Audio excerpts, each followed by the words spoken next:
guys, andito tayo sa Marcos Highway. Ating makikita yung pinakamahabang tulay dito sa Marcos Highway. Ayan o. Ayun sa ating pong nakikita ay napakahaba ang pinagawa nila dito sa Marcos Highway.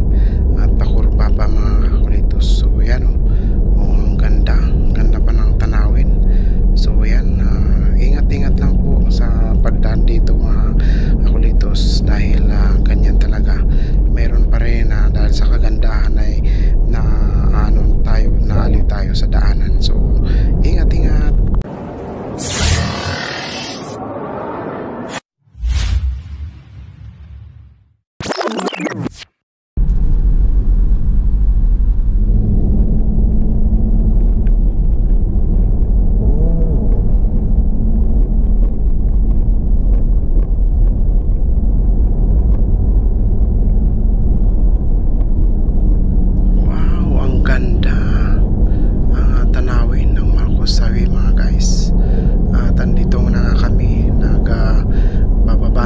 Sa Marcos Highway, papunta kami ng Pangasinan. So ayan, habang kami po ay nagbabaybay ay nais ko pong ipakita sa inyo yung tulay na aming pong dadaanan.